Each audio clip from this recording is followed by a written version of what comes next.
Bonjour à tous. Il ne sait pas se cacher, en tout cas, ni cacher ses postures, encore moins faire dans la mesure. Et c'est surtout cela qui fait de ces sorties des moments à polémique. Nicéphore Soglo s'est à nouveau prononcé après la visite du chantier des résidences sociales en construction à Ouedo, dans la commune d'Amoumeka-Lavim. Et ces mots sont dithyrambiques au sujet de son lointain successeur. Sauf que récemment, et sur une radio internationale, l'homme a envoyé des bois verts sifflés vers la marina et soulevé l'armée de la communication présidentielle. Quand les Sefer Soglo souffle le chaud et le froid, c'est le titre du commentaire de Franck Aounou qui va poser les bases de nos débats ce matin. Notre invité ce matin, c'est Dr Damia Wandokou, il est président des jeunes leaders du Bénin. Avec lui, nous allons échanger sur l'importance de commencer à préparer la paix en attendant les élections générales de 2026 et le rôle des jeunes à cet effet. Nous allons donc échanger dans une vingtaine de minutes environ. Nous sommes lundi et vous aurez quelques rubriques comme le sport avec Candy Moueton, le rappel des faits ayant marqué l'actualité ces 7 derniers jours au Bénin à travers la rédaction de Canal 3 Bénin. Ça s'appelle 7 jours au Bénin avec Idriss Moukari. Bienvenue à tous.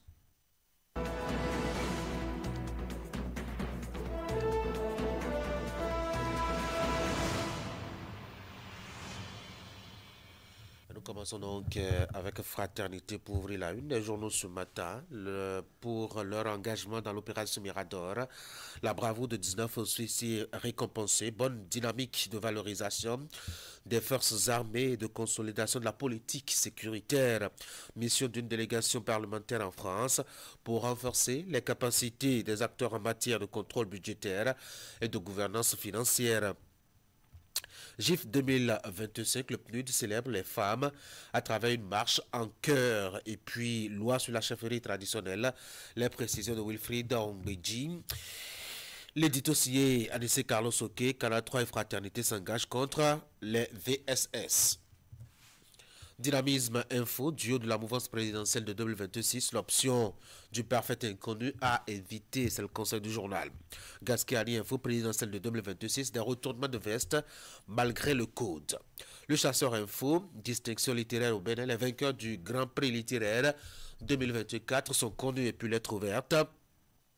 Extraction abusive de salles à Djekouta, les populations riveraines appellent le gouvernement au secours. Le potentiel loi sur la chefferie traditionnelle au Bénin, pétition et contestation, le comité scientifique étale des réponses logiques. Et puis le soleil Bénin Info, Rabdan, les musulmans prient pour la paix. Au Bénin, animation de la vie politique, candidat Zanaï, on ne peut pas comprendre.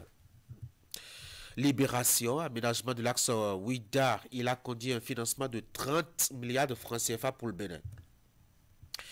Le journal Les 4 vérités, jeux concours Grand Prix littéraire, les lauréats de la 6e édition connus.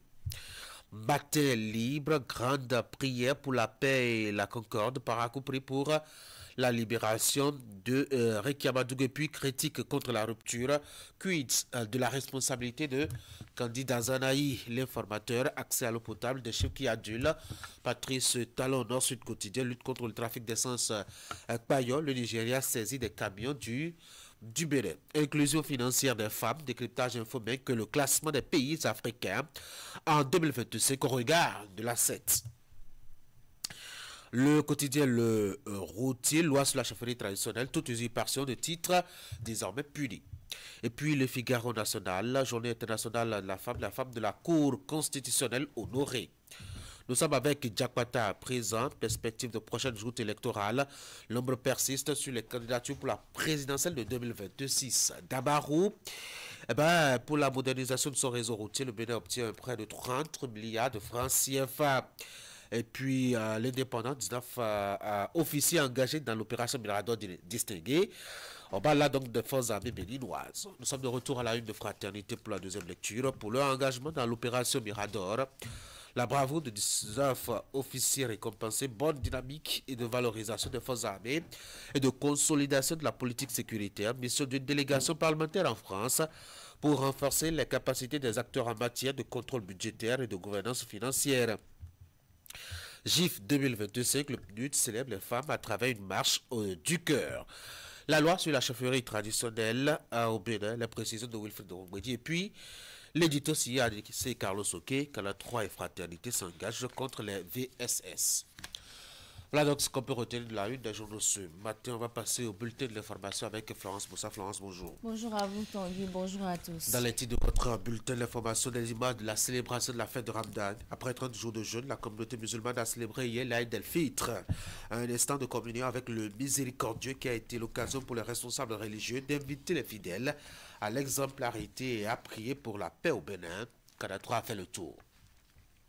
Célébration différée de la Journée internationale des droits de la femme par les enseignantes du primaire du département du littoral le samedi dernier. Elles ont reçu à cet effet le soutien du ministre conseiller aux enseignements maternels et primaires, Paulin Belou. Voici le bulletin.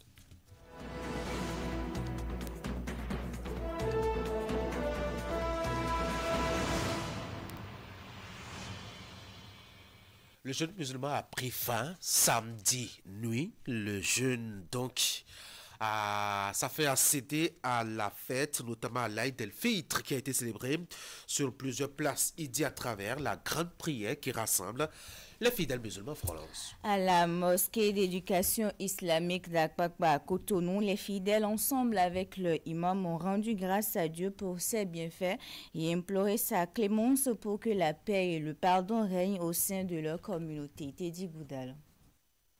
C'est un grand jour pour les fidèles musulmans qui prennent d'assaut cette place Idi pour l'ultime prière qui marque la rupture de plusieurs jours de jeûne et surtout de partage. L'arrivée sur place de l'imam Ilyas Abdourahman Adamou donne le top d'un moment de prière et de reconnaissance à Allah pour ses bienfaits.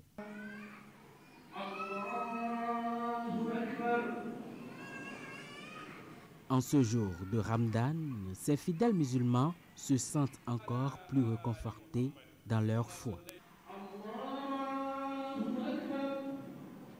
On est en joie d'avoir fêté et on remercie Dieu et on prie beaucoup pour le président de la République qu'il termine bien son mandat. Je remercie le bon Dieu qui nous a permis de célébrer ce jour. C'est un sentiment de soulagement, de fierté d'avoir accompli l'un des piliers de l'islam. J'ai prié pour nos dirigeants, en particulier notre président de la République. J'ai prié pour que la paix surtout dans notre pays. Le sermon de l'imam met ici un point d'honneur sur le pardon et la paix, deux aptitudes que doit promouvoir le musulman dans son entourage.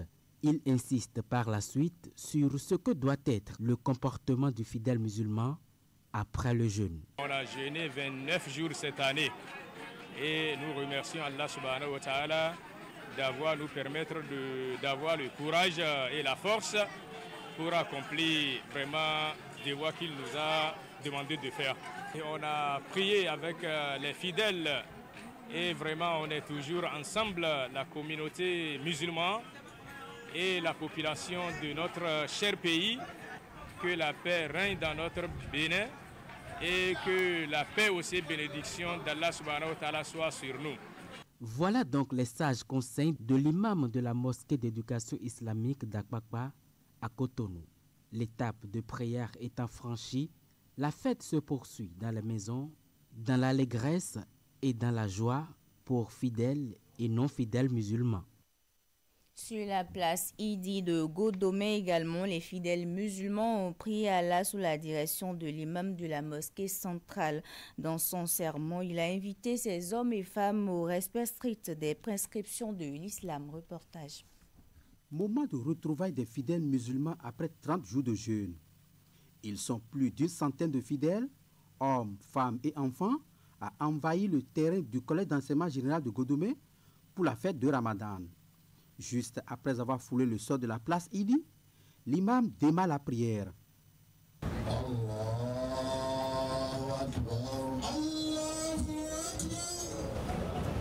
Après ce moment solennel, tous prêtent une attention particulière au message de l'imam. Selon ce dernier, tout ce qui est défendu hier est possible aujourd'hui. Ce que vous devez connaître est que aujourd'hui, nous sommes vivants, forts et capables de travailler, de suivre la voie de Dieu, de prier, de faire les prières quotidiennes, de jeûner, obligatoire et surrogatoire. Aujourd'hui, c'est possible pour nous de faire les œuvres sociales. Aujourd'hui, c'est possible pour nous de se repentir et de s'embarrasser à la loi de Dieu. Le message du religieux étant perçu comme une leçon bien reçue, ces fidèles indiquent avoir passé une période de jeûne sans difficulté majeure. J'ai à remercier Dieu, à remercier Allah pour nous avoir montré ce jour. Il y a un mois, nous avons commencé le carême. Et aujourd'hui, nous sommes en train de dire adieu à ce mois-là. Ça a été un mois d'intense prière, un mois de servitude pour Dieu, un mois dans lequel les musulmans se sont montrés très fervents. Nous aussi. Alors nous remercions Dieu et lui demandons d'exaucer nos prières. Sa grâce est infinie. Il nous a permis de commencer et de terminer. C'est l'essentiel. Et nous le prions de nous donner encore d'autres années pour pouvoir être avec les enfants et les accompagner. Ça s'est bien passé, on a bien prié. Les 30 jours, on les a bien faits. On remercie Dieu, on rend grâce que l'année prochaine soit plus meilleure que cette année. Je salue tous les musulmans du monde entier. Bonne fête à vous et j'espère que tout le monde fête en famille. Ceux qui n'ont pas la chance de fêter en famille aussi, je vous souhaite bonne fête. L'imam a adressé une prière à toutes les autorités pour des élections générales apaisées de 2026 au Bénin. Il exhorte les fidèles au jeûne de 6 jours supplémentaires nécessaires, équivalent à celui d'1 an.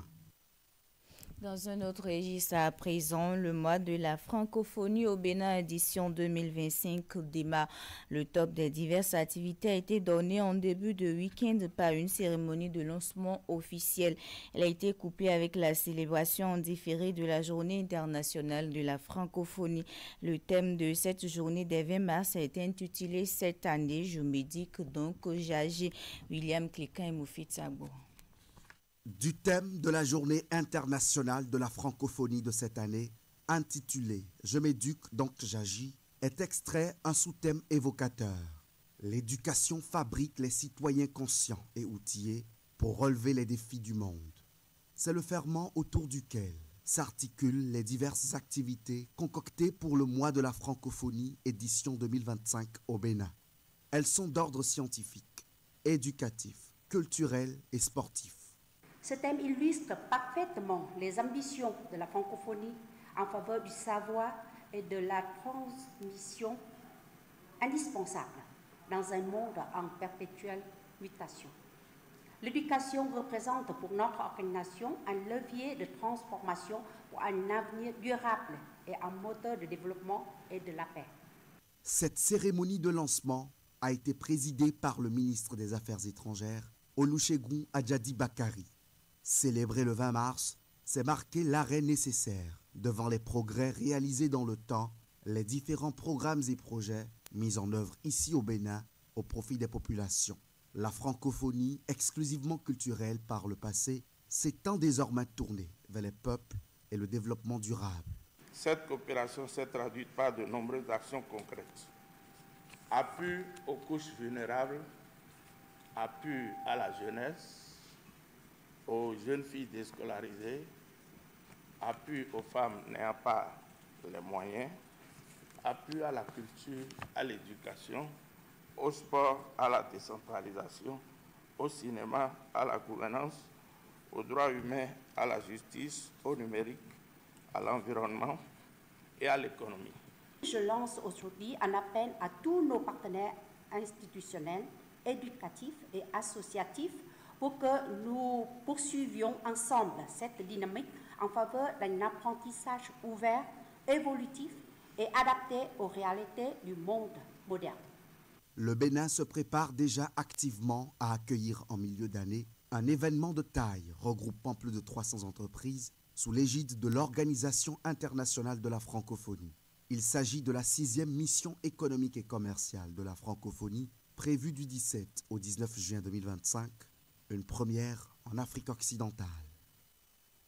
Le 8 mars, célébration de la Journée internationale des droits de la femme. On en parle toujours, cette fois-ci avec les enseignantes du primaire du département du Littoral. Elles ont choisi la date du samedi 29 mars pour commémorer cette fête. Ces dernières avaient à leur côté pour l'occasion le ministre conseiller aux enseignements maternels et primaires, Paulin Gbénou.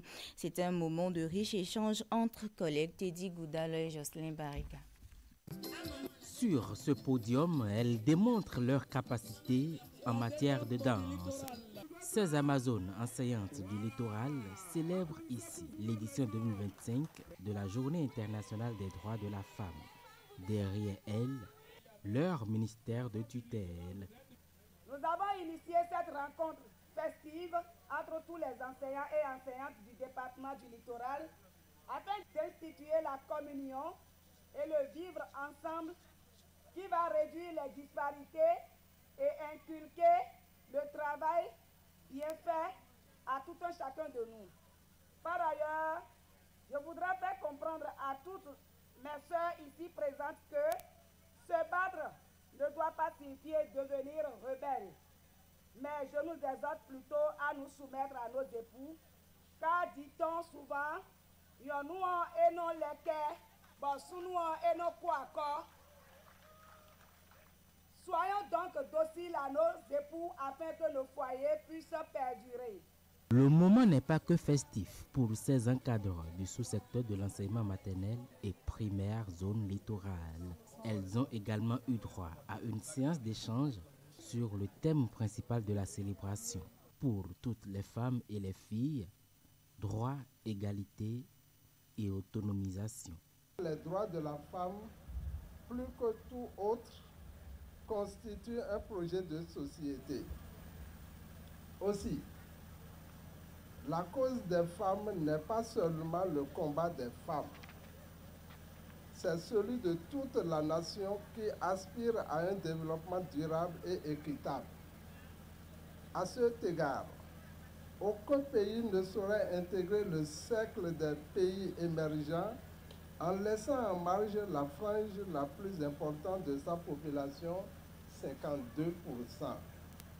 À cette occasion, le ministre conseiller aux enseignements maternels, primaires et secondaires, Paulin Gbénou, a mis un accent particulier sur les dispositions prises par le gouvernement à l'égard des femmes, notamment enseignantes.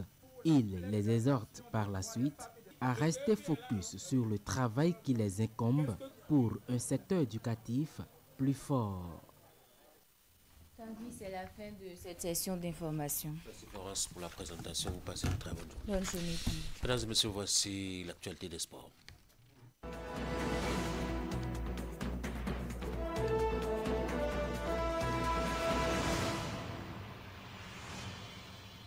On va beaucoup parler de football ce matin pour commencer cette semaine. Des informations sportives. Candy Roueto, bonjour. Oui, bonjour. Et on va commencer déjà par évoquer l'édition 2025 de la Coupe d'Afrique des Nations. Des mots de 17 ans qui a pris son envol hier.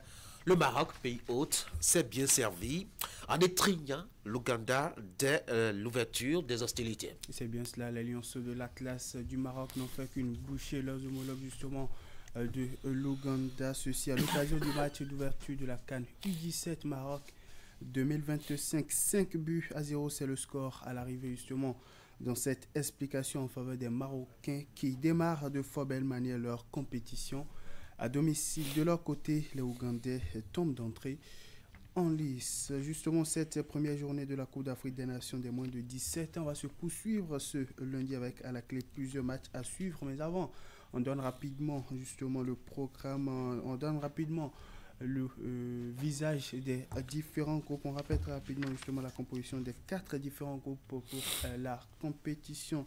Dans le groupe A, on retrouve le Maroc, pays hôte, en compagnie de l'Ouganda, de la Tanzanie et puis de la Zambie. Dans le groupe B, le Burkina Faso est en compagnie du Cameroun, l'Afrique du Sud et puis l'Égypte. Le groupe C est composé du Sénégal, de la Gambie, la Somalie et puis la Tunisie. Dans le groupe D, on y retrouve le Mali, l'Angola, la Côte d'Ivoire et puis la République centrafricaine. Pour les affiches du jour, on aura trois différentes rencontres lundi à 15h. La Tanzanie sera face à l'équipe de la Zambie. À 18h, 3 heures plus tard, l'équipe du Burkina Faso va en découdre avec celle du Cameroun. Et puis l'Afrique du Sud va croiser le crampon à 21h avec l'équipe donc de l'Égypte. Prenez donc ces différents rendez-vous pour la première journée de la Coupe d'Afrique des Nations des moins de 17 ans. On revient au pays. On va parler donc toujours football au plan national. La 24e journée de la Ligue professionnelle de football du Bénin a eu lieu le week-end. On note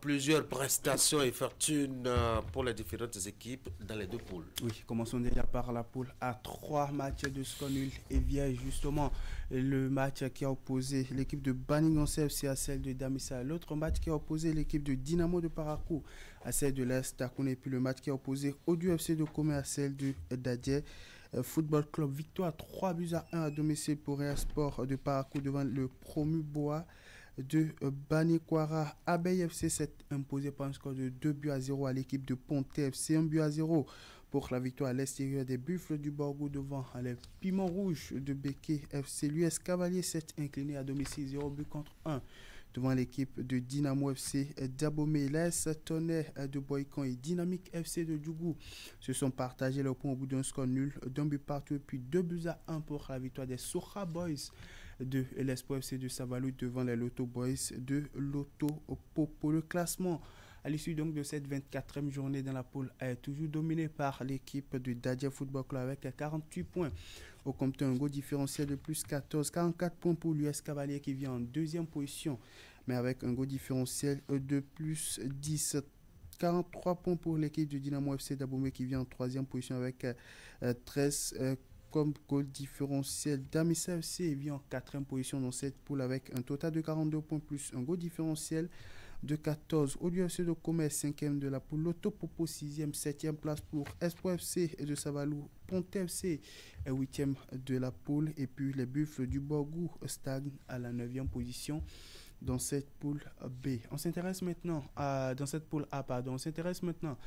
poule B pour le compte de cette 24e journée de la Ligue professionnelle de football du Bénin. Aspac s'est imposé par un score de 3-1 à l'équipe des Requins de l'Atlantique et 2-0 pour Avron Communisport en déplacement au stade René Pleven d'Akwakwa pour affronter l'équipe de Aziza Football Club. 2-1 pour la victoire à l'extérieur de AMFC Topobé devant l'équipe de la jeunesse athlétique de Ketou. Connu les Vierges entre les Dragons de Louémé et leurs homologues de Sitatunga Football Club. Adidja s'est imposé par un score d'1-0 à l'équipe de l'Étoile Freelance. Score nul d'un but partout aussi bien entre Asfo et Coton et puis entre l'AS Soubemap et la jeunesse sportive de Pobé. L'USS Kraké lui s'est imposé par un score d'1-0 à l'équipe de l'AS Cotonou. Dans cette poule B, le classement est dominé par les Dragons de Lomé avec un total de 41 points. Au compteur, un goal différentiel de plus 13. L'AS Soubemap vient en deuxième position avec un total de 38 points. Au compteur, un goal différentiel de plus 11, même points au compteur justement pour l'équipe de Ayema FC, mais avec un goal différentiel de plus 10, 37 points au compteur pour l'USS Kraké et Coton Football Club qui viennent respectivement en 4e et 5e position dans cette poule B. La jeunesse sportive de Pobé est 6e de la poule avec 34 points au compteur, 32 points au compteur pour l'Asparc et l'Asfo qui viennent en 7e et 8e position. Et puis la 9e place est pour l'équipe de Adidja Football Club avec un total de 31 points au compteur après 24 matchs joués. On va s'intéresser aux femmes. Oui. Puisqu'elles pratiquent aussi du football, en effet. Chez les dames, donc, on a assisté ce week-end aux rencontres de 12e et 10e de la première... 12e et 10e de la première division féminine, notamment pour les journées, respectivement dans les poules A et B. Oui, 5 matchs ont été joués justement dans la poule A à l'occasion de cette 12e journée de la phase zonale de la première division féminine. Comme vous le voyez sur le tableau, l'AS UMSA s'est imposé en mode patron à domicile par un score de 3-1 devant l'équipe de Dynamique FC d'Abomey Calavi. Score nul et vierge entre Nadia Football Club et Aigle Royal. 4 buts 2-3 pour la difficile victoire de Tambou FC d'Adjara devant l'équipe de Cefos. Score nul et vierge entre Samneli et l'équipe de Ainovi Football Club, champion en titre. Également, Asaba Football Club s'est imposé à domicile 2-1 devant l'équipe de Espoir FC de Cotonou. Dans la poule B, pour le compte de la 10e journée de la phase zonale de la première division féminine, l'AS JFA s'est offert une précieuse victoire 1-0 devant l'équipe de l'AS Gamien de Bembereke. AS Lyon de Banté s'est imposé 1-0 à l'équipe de Fall Football Club. 1-1 entre l'équipe de Léopard Omnisport et l'équipe de Vigueur C de Loco Sales. Leader de Parakou a aussi partagé les points avec l'équipe de Elite AC au bout d'un score justement d'un but partout. Tanguy, restons avec les dames pour parler cette fois-ci de la sélection cadette du Bénin qui entre en regroupement dès aujourd'hui. Ceci en vue de préparer le 3e et dernier tour des éliminatoires de la Coupe du Monde féminine des moins de 17 ans prévu se tenir au Maroc au cours de cette année 2025. Les Amazones U17 du Bénin seront face justement à leurs homologues de la Zambie pour le compte de ce 3e et dernier tour des éliminatoires. Pour ce regroupement, la sélectionneuse Ida Azonso a fait appel à 27 joueuses présélectionnées.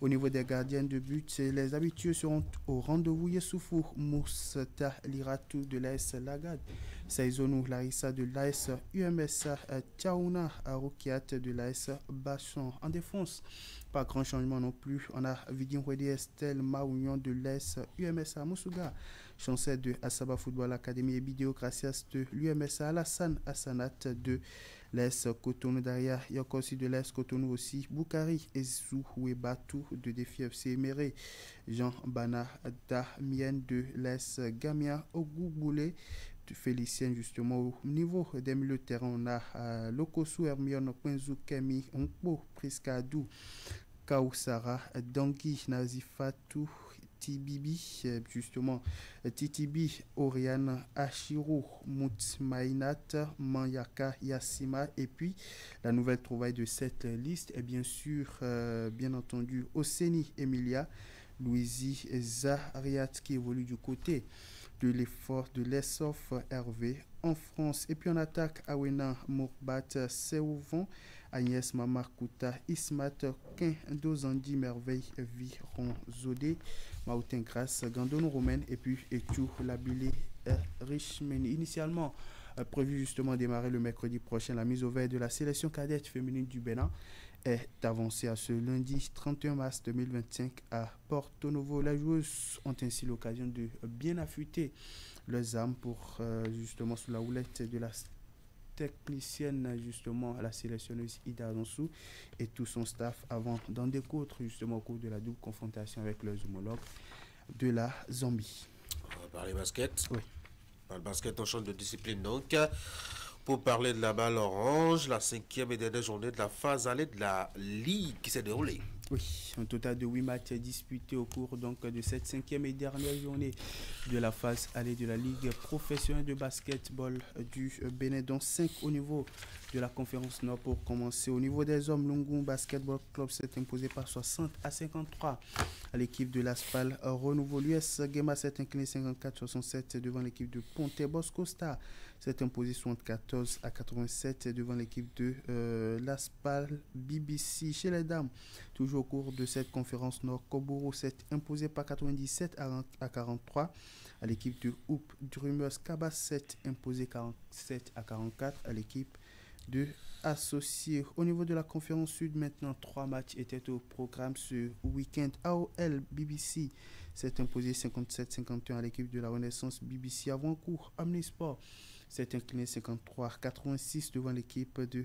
Aspac BBC. Et puis Énergie BBC a aussi courbé les Chines à domicile 68-74 devant l'équipe de Elan Coton BBC. Et puis on va finir par une note de Maracana pour boucler le tour d'horizon sportif de ce matin. Dans les toutes prochaines semaines, le coup d'envoi des championnats départementaux de la discipline seront lancés pour le compte de la saison sportive 2025. Et en prélude à cela, la Ligue Modokoufo de la Fédération béninoise de Maracana organise ce week-end des matchs d'exhibition à l'endroit de plusieurs clubs qui ont manifesté la volonté de prendre part au championnat de la Ligue Monokufo, une initiative qui a permis aux équipes participantes de s'imprégner des règles du Maracana dans un second temps. C'était aussi l'occasion pour la Ligue Monokufo de commencer d'ores et déjà par préparer ses équipes pour la phase départementale du championnat national de Maracana. Elle intervient justement après une tournée de prise de contact du président de la Ligue, Sosa Bonaventure, et son équipe avec les différents clubs. Ainsi, pour les matchs de démonstration du Maracana, 5 différents clubs respectivement de Comé, Lokosa, Plahoué et Grand Popo étaient présents avec au moins un effectif de 10 joueurs. L'initiative s'inscrit aussi sur la droite ligne des ambitions de la FEBEMA cette saison, entre autres l'organisation du championnat national de Maracana en 2 phases, à commencer par cette départementale, mais aussi et surtout le développement du Maracana dans tous les départements du Bénin. Allez, Tanguy, on aura fait le tout ce matin. Tout exhaustif, va-t-on dire. Merci beaucoup à vous, Candide. On se donne rendez-vous ce soir, oui, ce soir 21h pour débattre justement des 2 récentes sorties des Guépards du Bénin, notamment au cours des 5e et 6e journées des éliminatoires de la Coupe du Monde. Au-delà de ça, on aura le directeur de l'Office béninois des sports scolaires universitaires, Victor Laouin, qui sera là pour nous parler justement de ces Jeux olympiques scolaires pour les moins de 15 ans.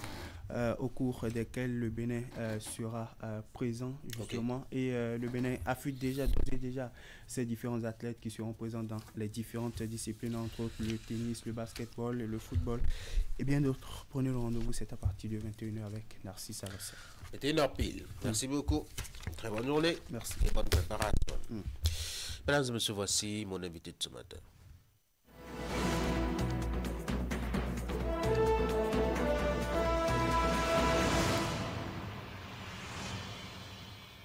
Docteur Damien Arandakoun, coordonnateur national du réseau des jeunes leaders de Bénin. Docteur Arandakoun, bonjour. Bonjour, monsieur le journaliste. Bienvenue sur l'Actu Matin. Vous êtes là pour qu'on évoque un peu la question de la production de la paix en attendant les moments aussi cruciaux comme les élections générales de 2026. Merci d'être là. Pourquoi la paix? Pourquoi faut-il en parler maintenant? Merci beaucoup, monsieur le journaliste, de nous donner cette opportunité de nous exprimer sur la paix. Vous savez, et comme l'a dit Dominique Pi, et si tu veux la paix, tu prépares la paix. Et plus loin, et Pierre-Claude disait en ces lignes, la paix est un bien qui surpasse les trésors. Vous savez, les élections générales de 2026 représentent pour notre pays un enjeu crucial, important, vers la marche donc, de notre pays, la marche démocratique donc, de notre pays. Et donc, c'est une élection vraiment cruciale qui, dans une certaine mesure, démontrera une fois encore la maturité donc, du Bénin sur le plan national et international. À cet effet, la paix, c'est de façon continue. Mais vous savez, souvent quand les élections s'approchent, il va falloir nécessairement que nous prêchions vraiment la paix, que nous cultivions vraiment la paix autour de nous. Le Bénin, il est connu pour sa paix. Le Bénin, il est connu pour ses rendez-vous électoraux relativement, mettons, relax. Quand on voit en tout cas le contexte d'autres pays où rendez-vous électoral rime avec violence, rime avec guerre civile, on peut se dire qu'au Bénin, bon, relativement, on est en paix, qu'on n'a pas besoin encore de le chanter. Qui veut la paix prépare la guerre. Ouais. Vous savez, donc, il n'y a pas de sécurité zéro ni de paix zéro. Donc, nous devons, chacun en ce qui le concerne, avoir un comportement donc, de paix, et toujours en quittant, que ce soit dans nos maisons, que ce soit dans nos lieux donc, de service, et que ce soit partout où nous nous retrouvons, sur le plan national. Oui. C'est quoi la paix en réalité, en termes de comportement, en termes de concept? La paix en termes de concept, c'est que c'est la non-violence. C'est la non-violence. Et partout où nous nous trouvons, nous devons d'abord contrôler tout ce qui sort donc de notre bouche. Nous devons nous comporter, avoir un comportement exemplaire vis-à-vis donc de nos semblables. Et nous devons cultiver chaque fois et toutes les fois la paix autour de nous et partout où nous nous trouvons. Même quand il y a en face de nous quelqu'un qui a un comportement contraire? Même si quelqu'un a un comportement contraire, je pense que le mieux pour nous, c'est de l'amener vraiment à des comportements de paix. Comment on l'amène de violent à un comportement de paix? On l'amène, ça dépend, c'est à travers le dialogue. C'est à travers le dialogue, à travers des actions citoyennes. Donc, c'est par ces actions que nous pouvons toujours... J'ai l'impression que c'est un travail d'éternel recommencement où il faut continuer chaque fois à parler de paix. Oui, la paix, vous savez, ce n'est pas nécessairement lors des élections qu'il faut cultiver la paix. Pas du tout. La paix doit être de façon permanente dans notre pays. La paix doit être de façon continue dans notre pays. Nous ne devons pas nécessairement attendre les élections pour commencer par cultiver la paix. Mais vous savez que les élections, pour cette fois-ci, nous parlons des élections générales. Et qu'en amont, il y a quand même toute une panoplie donc, de lois, et il y a toute une panoplie donc, de réformes qui ont été donc, faites pour le bonheur donc, du peuple béninois. Mais quand nous voyons toutes ces réformes, nous devons quand même anticiper et cultiver donc, la paix autour de nous, partout où nous nous retrouvons sur le territoire national. Alors tout le monde évoque 2026 comme si c'était un rendez-vous de tous les dangers possibles. Est-ce qu'il y a des éléments dans le contexte actuel qui vous font vous inquiéter, par exemple, vous, par rapport à 2026? Oui, 2026, comme je l'ai dit, c'est un enjeu capital. Et vous n'êtes pas sans savoir que depuis 2016 jusqu'à nos jours, qu'il y a des gens qui se sont retrouvés en prison, et il y a des gens qui sont en exil, et il y a des détenus politiques.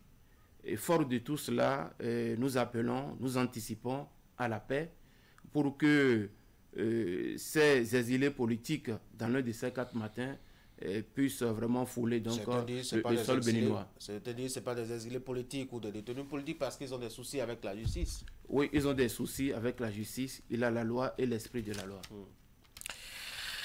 Qu'est-ce que vous, au niveau de votre organisation, vous faites pour justement aider à la prospérité de la paix de façon concrète? Au niveau du réseau des jeunes leaders du Bénin, oui, comme nous avions toujours l'habitude de le dire et de prêcher sur les plateaux techniques, le réseau des jeunes leaders du Bénin restera donc au cœur de cette grande élection.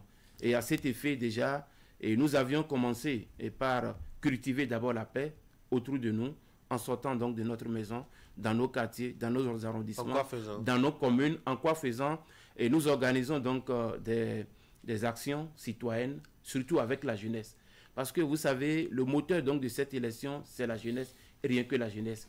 Quand nous faisons un peu une rétrospection des élections passées de 2019 et de 2021, avec pour corollaire beaucoup de violence, nous voulons appeler cette fois-ci la jeunesse à ses responsabilités.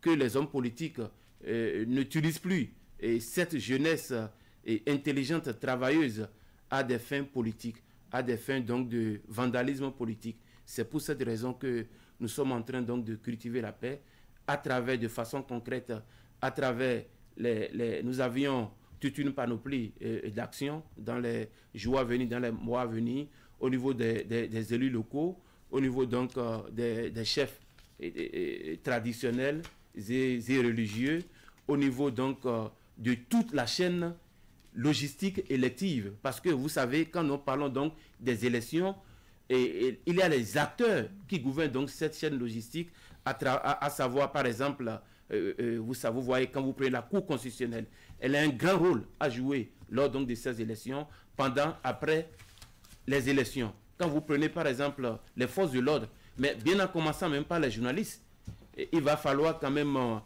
sensibiliser donc les médias, la presse, et pour que cette presse ait quand même un comportement vertueux vis-à-vis de tout ce que nous lisons à travers les médias, tout ce que nous lisons sur la lanterne. Et quand vous prenez par exemple les forces de défense et de sécurité, c'est une période vraiment cruciale qu'il faut les sensibiliser parce que d'abord, quel est leur rôle et responsabilité lors donc de ces élections? Il appartient aux organisations donc de la société civile, il appartient également au mouvement que j'ai l'honneur donc de diriger, le réseau des jeunes leaders du Bénin. Il nous appartient aussi de cultiver donc cette paix pour que, au soir donc des élections libres et transparentes, pour que tout le peuple béninois et comme ces élections soient toujours des moments festifs, comme j'ai toujours l'habitude de le dire. Quand on parle de paix, généralement, ceux qui, désolé de le dire comme ça, perturbent ou créent des conditions de perturbation de la paix, c'est fondamentalement les acteurs politiques. Je ne vous ai pas entendu les citer, par exemple. Est-ce que c'est parce que vous flirtez avec eux? Non, pas du tout. Vous savez, quand nous parlons, nous cultivons la paix, nous prêchons la paix, les acteurs qui sont plus concernés, c'est les hommes politiques. Les hommes politiques à travers les mouvements politiques. Et vous savez, tout commence de façon hiérarchisée à travers l'institution que représente donc le président de la République. Et tout commence par cette institution. Et le comportement, donc la paix au niveau, au plus haut sommet donc de l'État, la paix au niveau donc des autres institutions de la République, la paix surtout et au niveau donc des partis politiques. Vous savez, nous avions une panoplie de partis politiques aujourd'hui qui animent la vie politique. Ouais. Chacun de ces partis politiques doit comprendre nécessairement quel est leur rôle et responsabilité lors donc de ces élections, savoir refléter chaque fois et toutes les fois des comportements dans tout ce que nous disons autour de nous et surtout dans notre discours politique, parce qu'il s'agit surtout de ça. Le discours politique que nous tenons au niveau donc de nos populations, nous devons savoir comment modérer donc ces discours politiques pour le grand bonheur donc du peuple béninois. Alors, on sait que l'histoire démocratique du Bénin, en tout cas pour ces rendez-vous électoraux depuis 90, a été quelquefois, ma foi, entachée par des violences. Je vais penser par exemple à 96, où Nicéphore Songlo devrait passer la main à Mathieu Kérékou.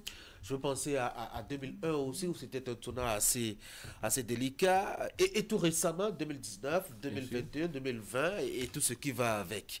Selon vous, qu'est-ce qui peut expliquer, je dois dire, ces errances du Bénin, alors qu'on le connaît, pays démocratique et de paix depuis toujours?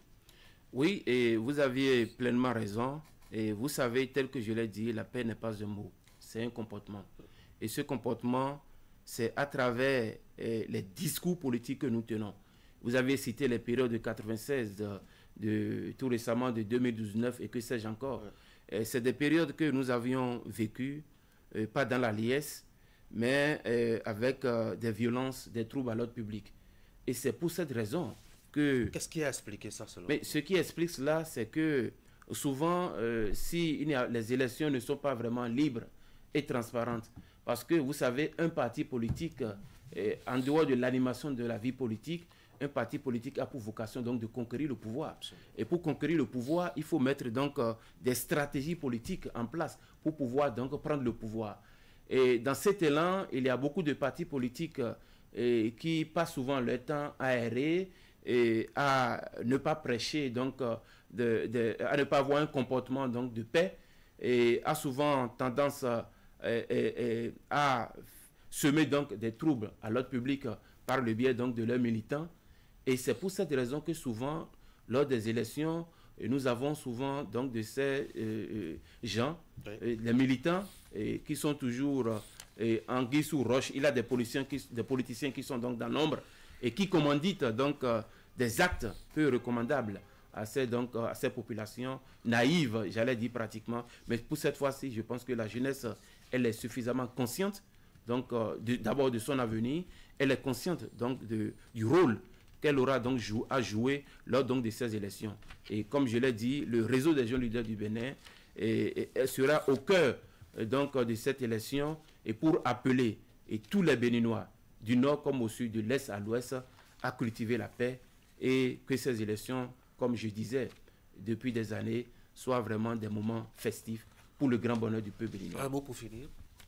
Un mot pour finir, la paix, nous devons continuer chaque fois et toutes les fois à cultiver la paix autour de nous. J'appelle les partis politiques, que ce soit de la mouvance et de l'opposition, que ce qui nous unit, c'est le développement de notre pays. Et c'est l'essentiel. Nous devons tout faire. Il est bien vrai que je ne suis pas venu ici pour faire le bilan, mais nous devons tout faire et pour améliorer l'existant, pour améliorer ce qui a été fait. C'est de ça il s'agit. Restons ensemble, restons mobilisés pour le développement donc de notre pays. Docteur Damien Wadoko, coordonnateur du réseau des jeunes leaders du Bénin, merci.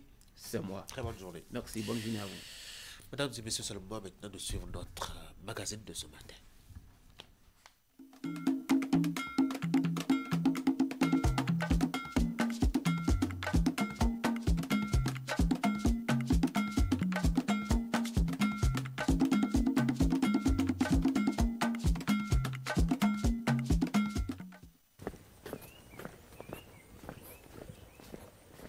Nicolas est un jeune entrepreneur agricole, bien connu dans son Adjoou natal. Aujourd'hui, il nous amène découvrir son champ. C'est l'intersaison et les activités sont pour l'instant au ralenti. Mais le jeune entrepreneur tenait à nous y amener pour partager avec nous ses joies et ses peines ces 10 dernières années qui retracent son parcours plutôt atypique. Le chemin qui conduit à la plantation témoigne des efforts quotidiens consentis, des risques réguliers pris par ici et des peines subies aussi.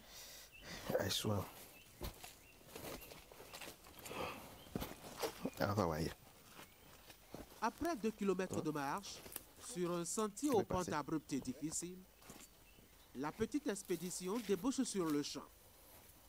C'est un vaste bas-fond de 25 hectares où se produisent aujourd'hui 2 spéculations. Mais il a fallu d'abord engager des travaux d'aménagement. Un premier gros défi face aux jeunes sans moyens alors. C'est un bas-fond où l'eau était là, il y avait la boue. À notre arrivée en 2014, on a tracé un canal d'eau qui conduisait l'eau sur 3000 mètres, ce qui a fait que le sol est devenu un peu solide et nous avions commencé par produire de bananiers plantains et de la canne à sucre.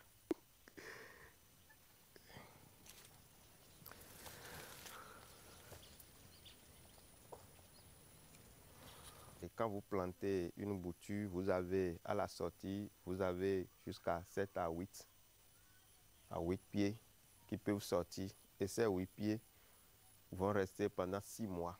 Après 6 mois, vous les coupez. C'est comme ça, d'autres aussi vont encore sortir. Et il faut couper pendant au moins 4 fois. D'abord, avant d'enlever la source principale et repiquer une autre bouture.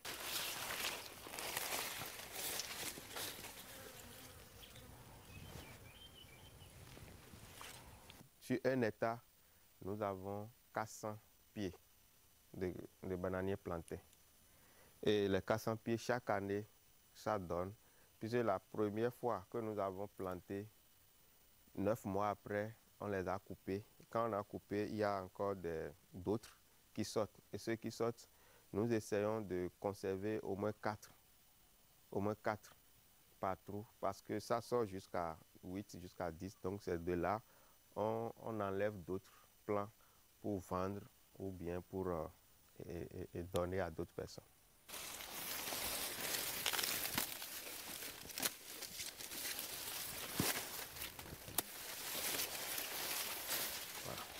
Et la première plantation, nous avons récolté les 400 régimes.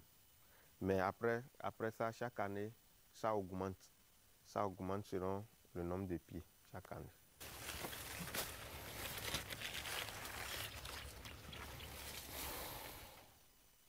Pour la canne à sucre, c'est la même chose. Parce que quand vous plantez, ça sort. Et quand ça sort, ça peut sortir 4 jusqu'à 8 pieds. Donc quand ça sort jusqu'à 8 pieds pour une bouture, c'est que c'est pour vous les 8 pieds. Et vous les coupez, vous les vendez. Le pied est vendu ici à 100 francs l'unité. Donc sur chaque bouture, vous vendez au moins pour 700 ou 800 francs CFA.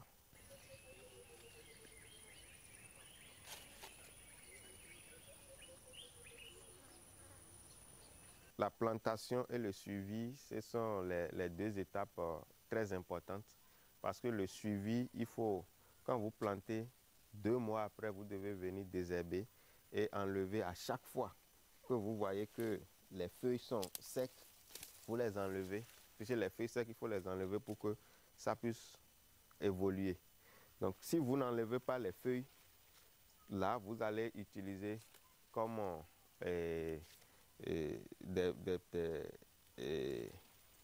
vous allez les utiliser comme des boutures à repiquer après. Si on n'enlève pas les feuilles. Mais si vous enlevez les feuilles, ça devient gros et ça prend de la valeur.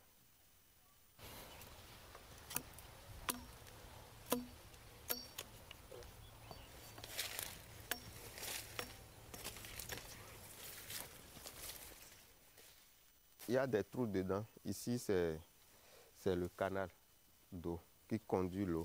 Quand il pleut, quand l'eau de ruissellement descend, ça rentre dans les canaux. Il y a plusieurs canaux ici.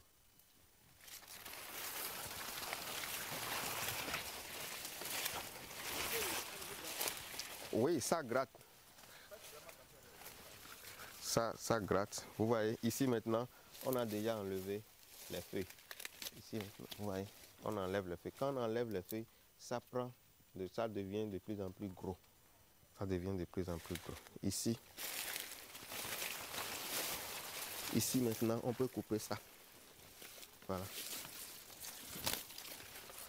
Pour couper, il faut faire en sorte qu'on ne donne pas deux coups. On coupe là, comme ça. Ici maintenant, vous allez voir, il y a encore d'autres qui peuvent sortir. Ici, regardez ici, ça va sortir. Ici aussi, ça va sortir. Ici, déjà, ça sort déjà. Ça sort déjà. Donc ça fait 1, ça fait 2, ça fait 3, ça fait 4 et ça fait 5. C'est comme ça, ça va sortir.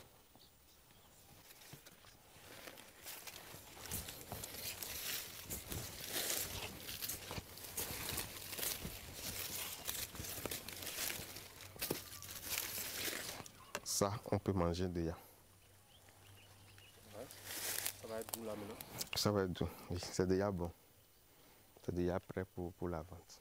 Oui, comment est-ce qu'on reconnaît que c'est déjà prêt pour la vente? Oui, ça fait déjà, ça fait 6 mois. Ça fait 6 mois. Ici maintenant, on a déjà coupé 1, 2. Ça fait c'est la 3e fois maintenant qu'on veut couper.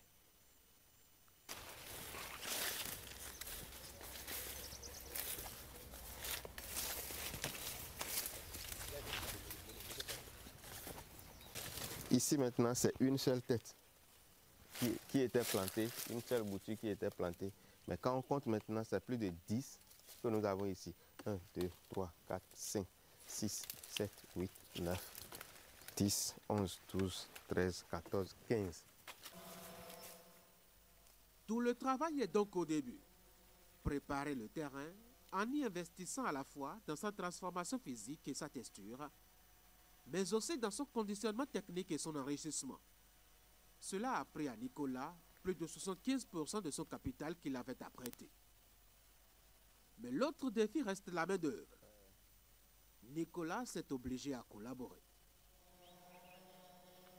Ici, j'ai 2 responsables qui suivent l'activité ici, mais les ouvriers, c'est des ouvriers occasionnels que nous prenons de temps en temps, selon la demande d'activité.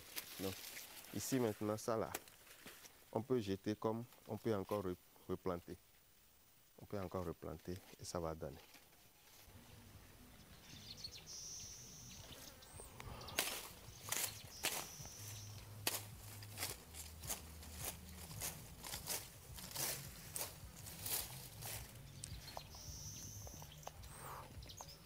Il y a les jeunes mal intentionnés qui essaient de venir peut-être prendre quelques pieds pour manger, ça c'est pardonnable. Mais ceux qui viennent voler en gros, on a pris des dispositions. On a pris des dispositions. Oui, il y a des gardiens physiques comme des gardiens spirituels. Et si tu viens ici, vous pouvez constater, si tu viens ici sans notre avis, quand tu prends, tu seras dedans, c'est le jour où on vient que tu vas quitter.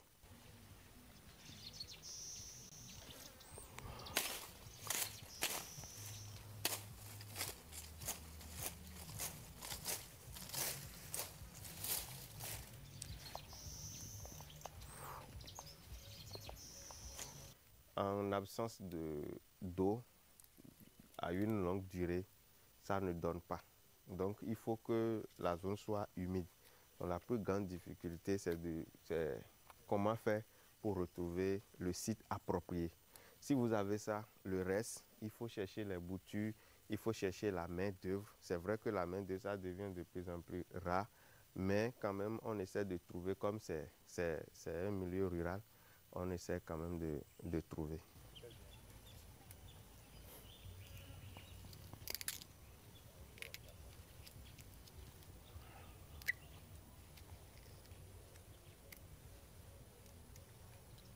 C'est un investissement très rentable parce que quand vous produisez la première récolte, vous avez au moins 3 à 4 récoltes à faire avant que le taux de sucre qui est dedans, ça diminue. Quand vous voyez que le taux de sucre a complètement diminué, vous allez enlever les premières souches là et vous allez repiquer d'autres boutures.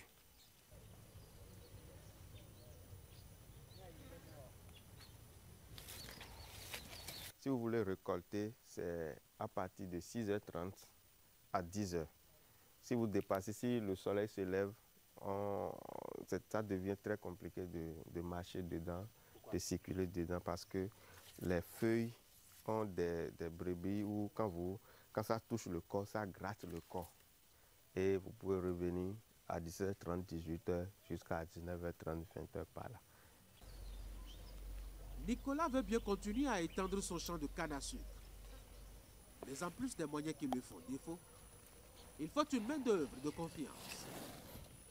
C'est d'ailleurs le plus difficile à trouver ici, selon ses confidences, du haut de sa quinzaine d'années d'expérience, qui lui ont permis d'essayer plusieurs spéculations et activités agricoles. Le piment, la tomate, l'ananas, la pisciculture et bien d'autres.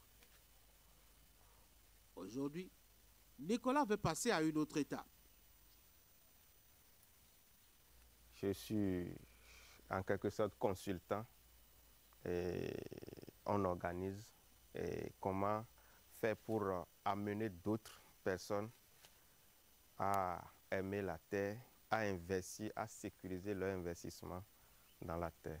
Donc c'est un peu ça, ce à quoi je me mets maintenant. Il y a beaucoup de personnes qui ont des domaines, des vastes domaines, mais qui restent inexploités. Qu'est-ce qu'il faut faire? Il y a d'autres qui n'ont pas de temps. C'est manque de temps. Ils ont les moyens, mais ils n'ont pas de temps. Il y a d'autres, ils ont les moyens, ils mettent les moyens dans la main des gens qui ne sont pas des professionnels de l'activité et les sous vont en l'air. Donc, d'autres s'énervent, ils abandonnent l'activité.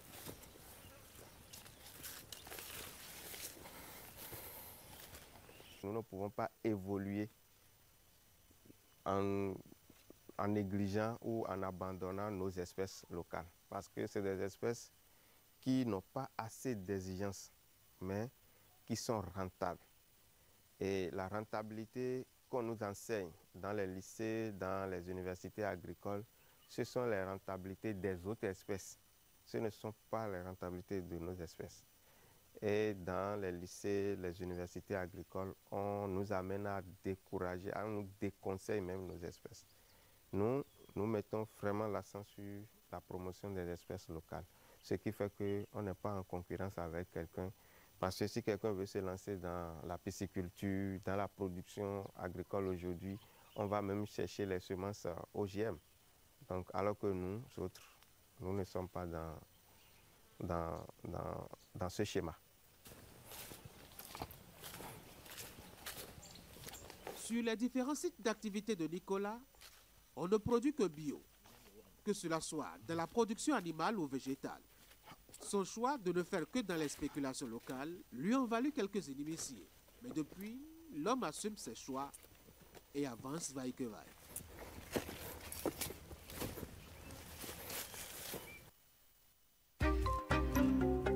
La cybercriminalité est un fléau à l'antipode du développement socio-économique durable et de la crédibilité de notre pays. Ne permettons pas aux cybercriminels et gaïmans de salir la réputation de notre pays et de ruiner nos efforts collectifs en faisant fuir les investisseurs. Ensemble, combattons la cybercriminalité en dénonçant les gaïmans. Pour tout renseignement et assistance contre la cybercriminalité, appelez les numéros 63 09 51 61, 63 09 51 62, 65 48, 78 74 ou écrivez à l'adresse mail ocrc@dgpr.bj.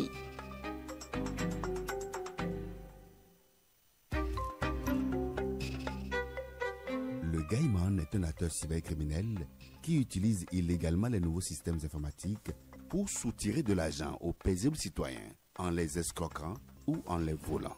Une telle activité est une infraction à la loi et est passible de sanctions contre les acteurs et leurs complices, parents, amis, religieux, spiritualistes et charlatans.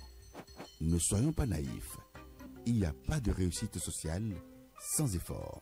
Pour tout renseignement et assistance contre la cybercriminalité, appelez les numéros 63 09 51 61 ou le 63 09 51 62, le 65 48 78 114 ou écrivez-nous à l'adresse mail ocrc@dgpr.bj.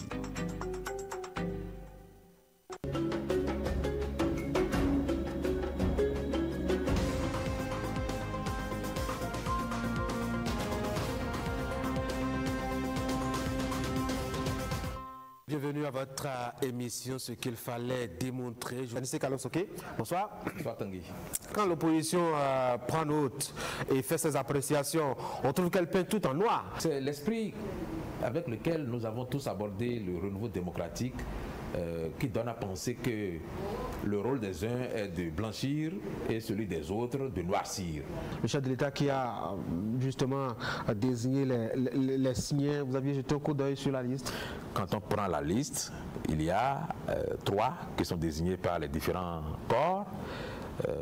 Il y a 4 qui sont désignés par l'Assemblée nationale et 2 qui sont désignés par le chef de l'État. Les 4 désignés par l'Assemblée nationale, les 2 qui sont désignés par le chef de l'État sont presque systématiquement des hommes politiques. Oui. Et on n'avait pas ça par le passé. Donc on a politisé outrancièrement le Conseil économique et social et je pense que ça a été une occasion pour caser beaucoup de personnes qui étaient tombées un peu parfois en disgrâce, parfois dans l'oubli, parfois dans l'ennui et qui ont quand même quelque chose à faire valoir.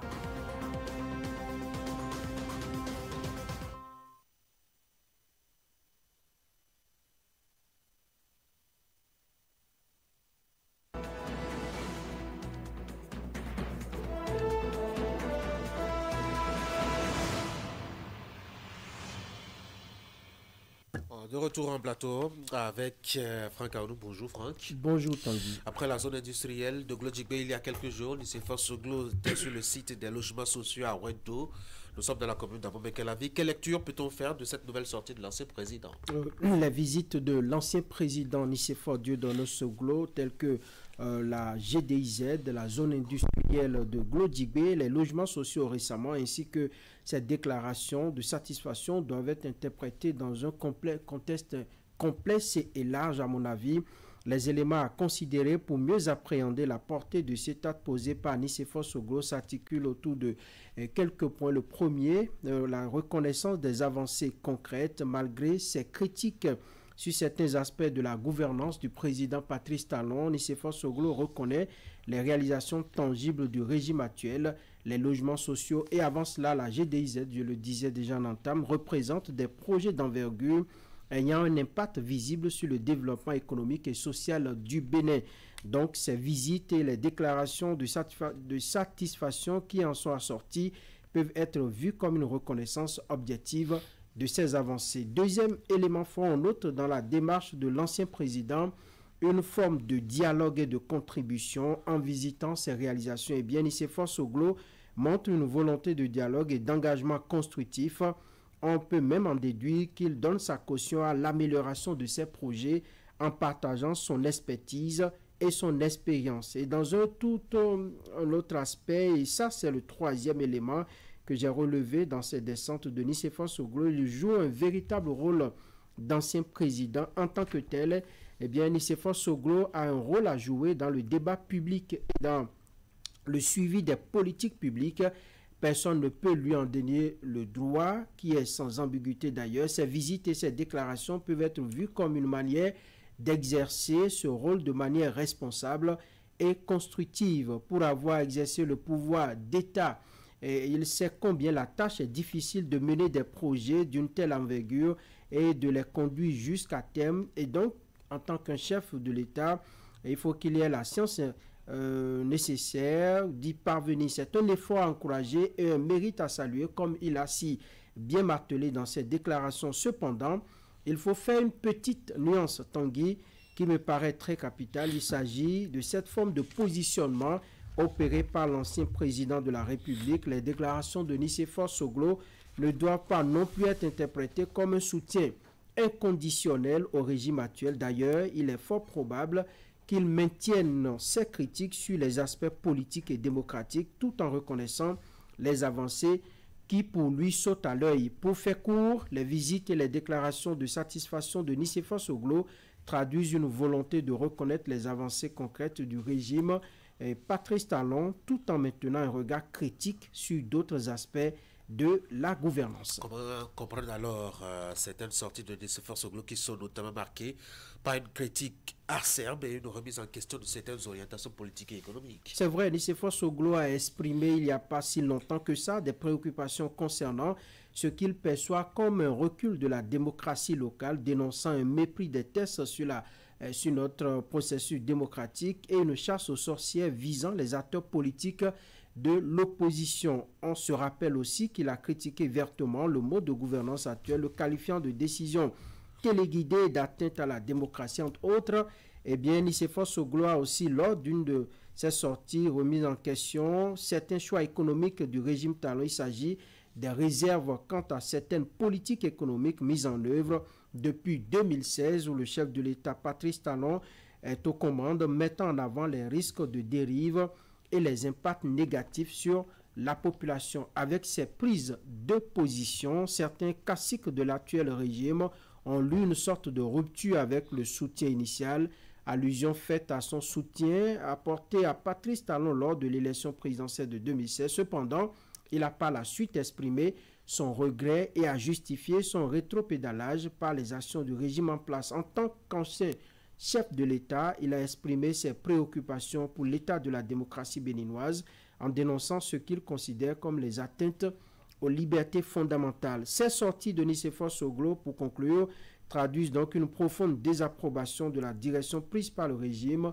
et tant sur le plan politique qu'économique, mais sur fond de reconnaissance claire et affichée des avancées notables réalisées dans plusieurs secteurs, ce qui m'amène à dire tout simplement que c'est de la lucidité, c'est de la politique constructive que fait le président Nicéphore Dieudonné Soglo. Merci beaucoup à vous, Franck, pour le commentaire de ce matin. Allez, on va faire la transition pour installer nos débatteurs.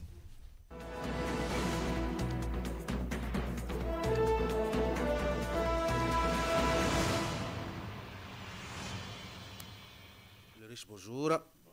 Bonne arrivée. Merci.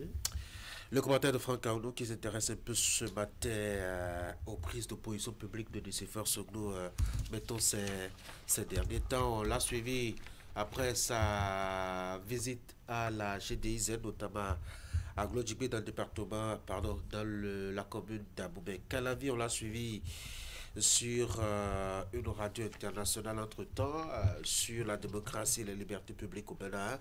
Récemment, il est sorti pour aller constater les résidences sociales construites à Ouedo. On a bien l'impression que les opinions et les avis de Nicéphore Soglo varient en fonction de sa situation géographique. Écoutez, d'abord je commence par dire que la déclaration de Nicéphore Soglo n'engage que Nicéphore Soglo, et moi en tant qu'analyste, je fais la nuance entre la déclaration publique et la déclaration liée au développement. Pourquoi je fais cette nuance-là? L'homme politique qu'il fut et qu'il reste encore, parce que qu'on le veuille ou non, il a été homme politique, président de parti politique, président d'honneur d'un parti politique, aujourd'hui il est ancien président de la République, qu'on le veuille ou non, la casquette d'homme politique reste toujours.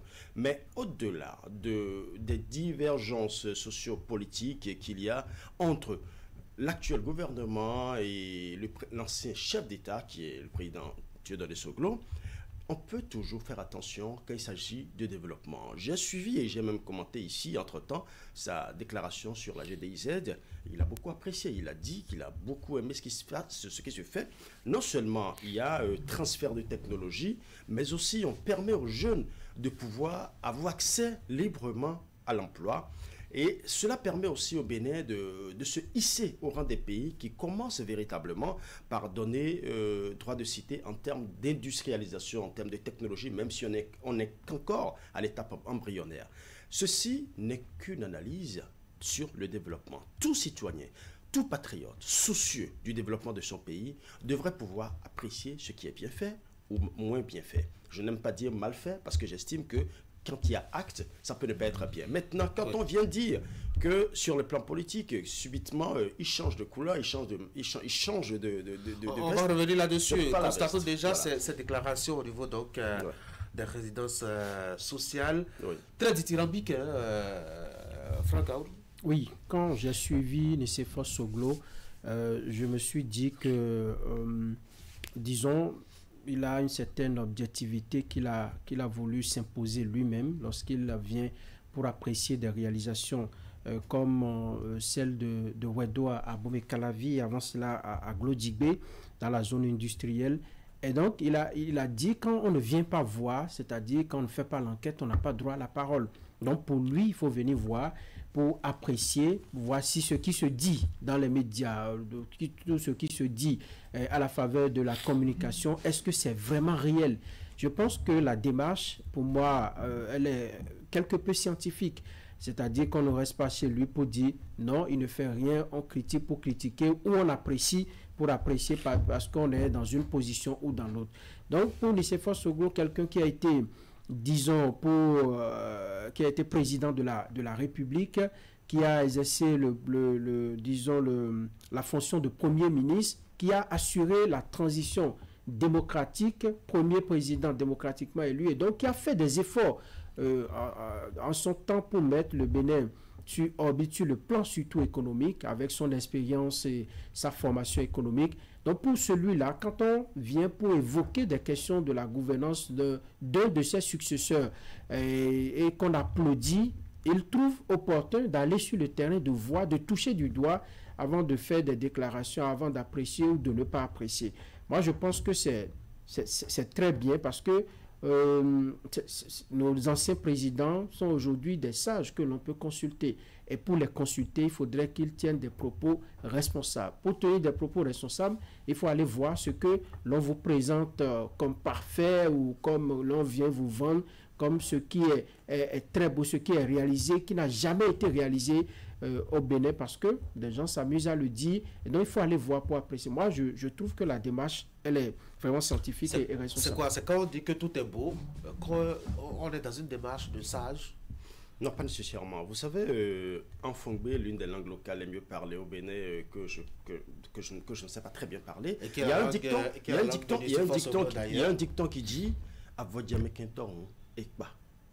Peut-être que je m'exprime mal, mais en fait, en un mot, a dit quand, même si votre pire ennemi est bien habillé, il faut avoir au moins l'honnêteté de lui dire « Ah mais attention, tu es beau, tu es mignon, tu es élégant. Ah oui. » Voilà. Donc, c'est-à-dire, quand vous faites bien, on peut ne pas avoir les mêmes opinions politiques, on peut ne pas avoir la même vision de développement, mais quand il s'agit du bien-être commun, parce que là, le Bénin appartient à tous les Béninois, y compris au dernier qui est à Toukoutouna, n'importe où, dans le hameau le plus reculé du Bénin, le Bénin lui appartient aussi.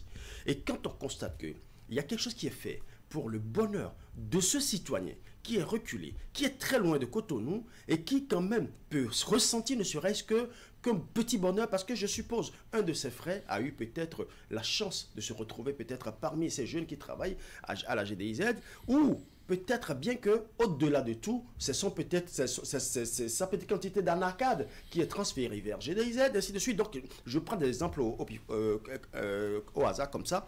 C'est pour faire comprendre que quand c'est un bien commun, un développement qui intéresse, ou du moins qui porte tout le pays au pied des stades, il faut reconnaître qu'il faut l'accepter.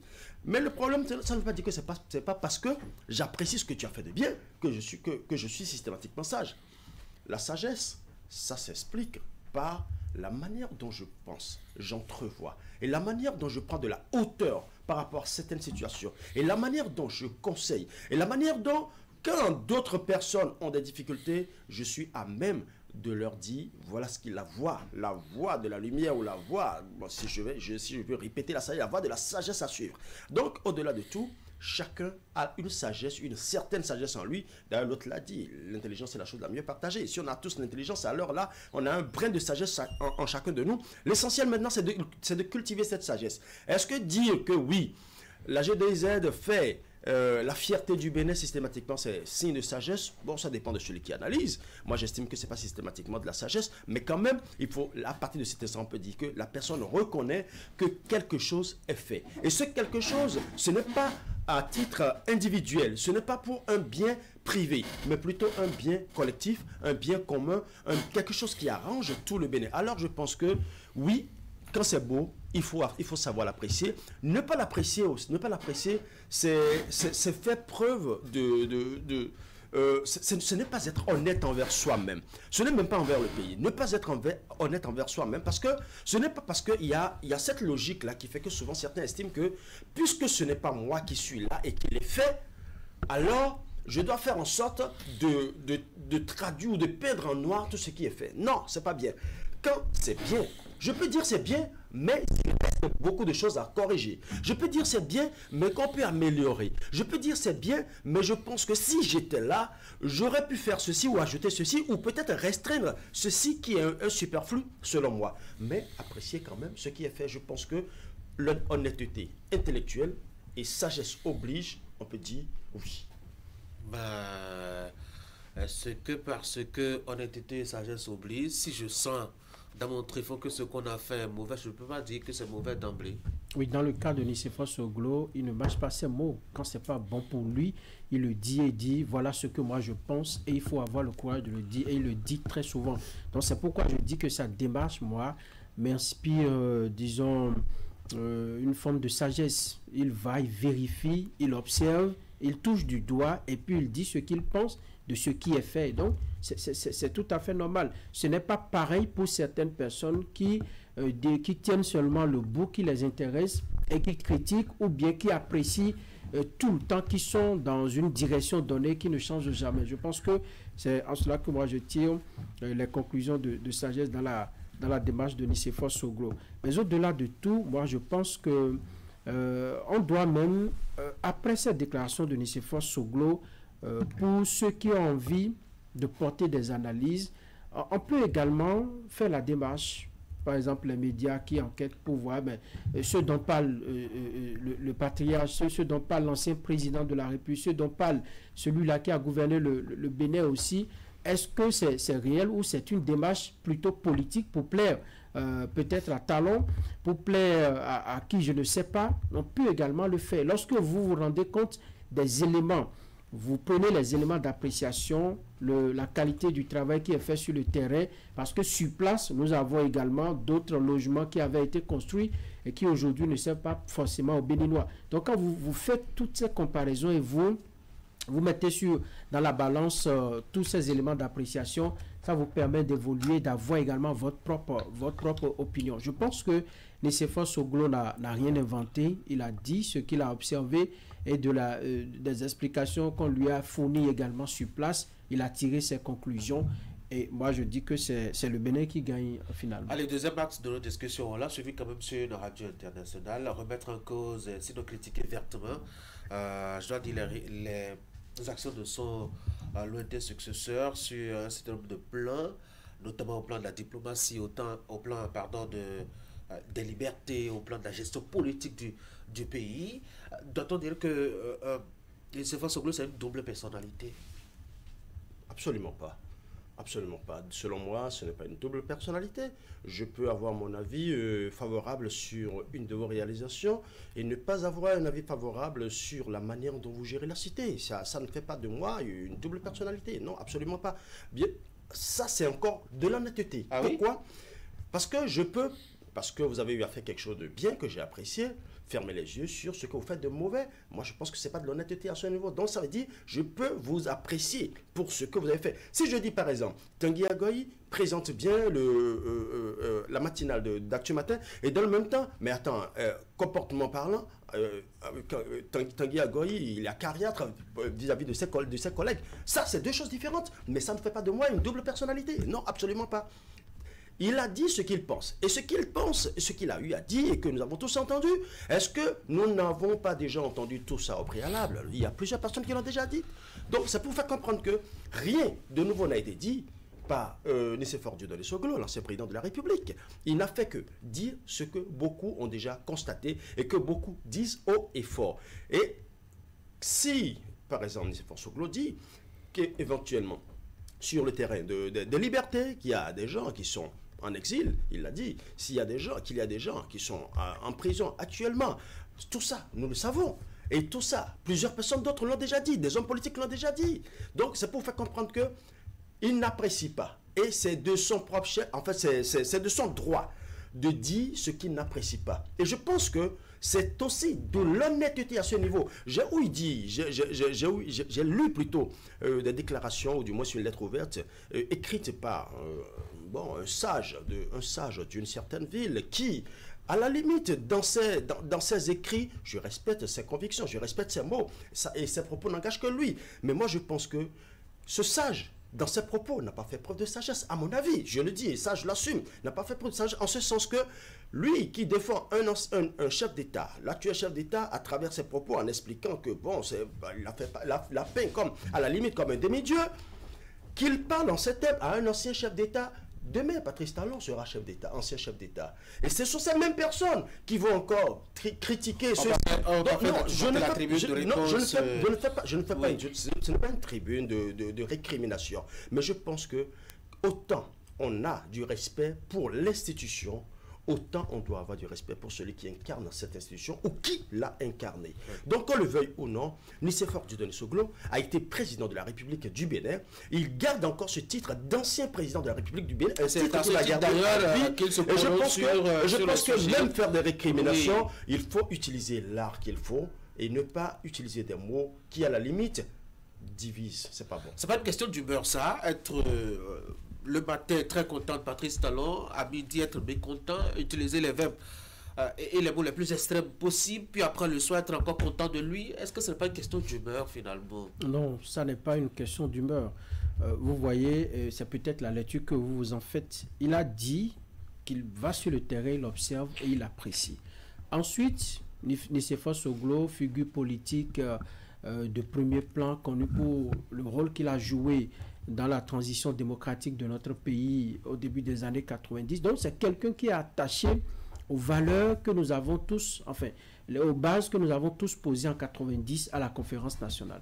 Et donc, quand il fait une lecture de la situation politique, il fait une lecture de la situation sociale, et qu'il se rend compte qu'il y a des éléments qui manquent pour que nous évoluions, ou qui manquent pour que nous puissions bien profiter des efforts qui sont faits de l'autre côté au plan économique, qu'il apprécie bien, c'est de son droit d'en parler. Et c'est là que moi je pense que il rend plutôt parfois service à l'actuel chef de l'État lorsqu'il dit ce qui ne va pas, ce qu'il souhaiterait.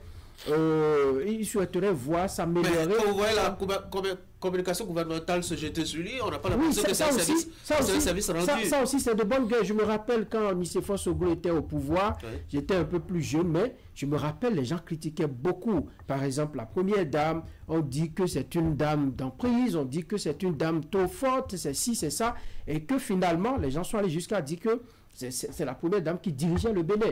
Et donc, c'est pour dire que Nicéphore Soglo, les gens appréciaient bien le travail qu'il faisait. On a parlé de pavé, tout ce qu'il a apporté dans le pays comme projet pour mettre le Bénin sur dans un certain rythme de développement. Mais à côté, on le critiquait également. Donc, sur le plan politique, lorsque nous transposons le sujet, c'est de bonne guerre. C'est comme ça que la politique se fait malheureusement sous nos cieux.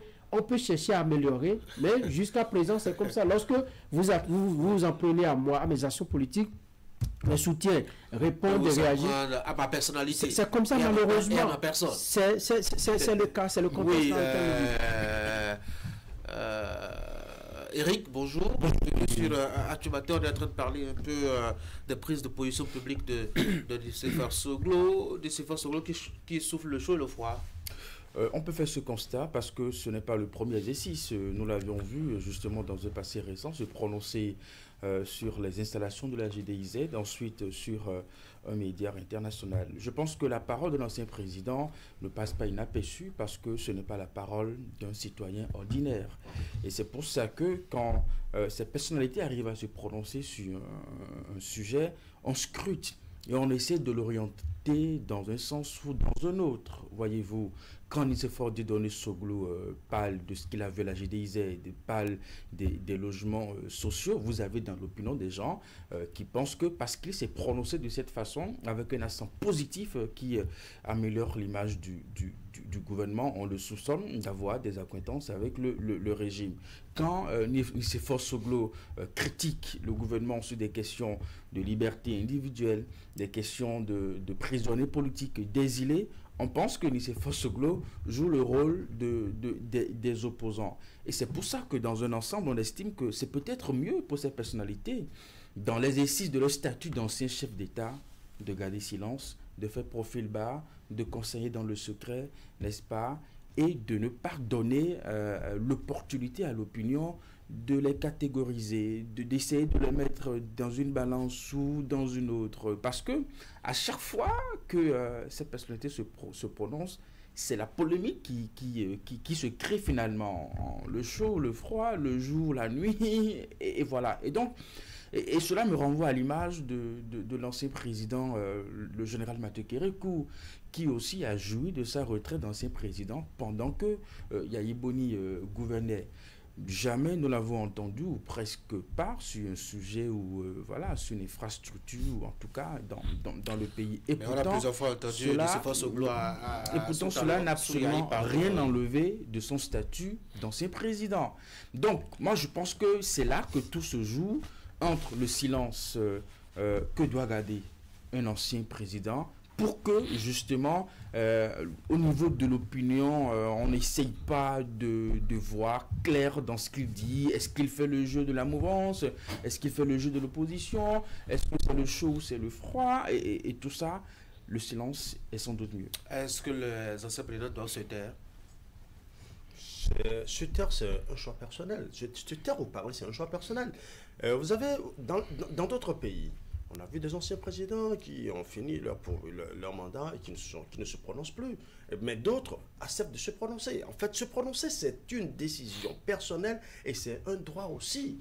Je peux me prononcer sur ce qui ne va pas dans le pays, comme je peux me prononcer et dire, là, j'ai géré le pays, j'ai eu à expérimenter l'appareil d'État, mais je vois que ce qui se fait est meilleur. Je vois que ce qui se fait est bien. Je peux le dire, mais le dire ne veut pas dire nécessairement que je me rapproche, que je fais un probable rapprochement vers le pouvoir en place. Vous savez, on a tendance à toujours politiser tout acte, tout propos. Alors que le développement d'un pays, ce n'est pas que la politique politicienne, non. Il y a beaucoup plus de développement durable. Comment les populations à la base vont trouver de l'eau à boire? Comment les jeunes vont trouver de l'emploi?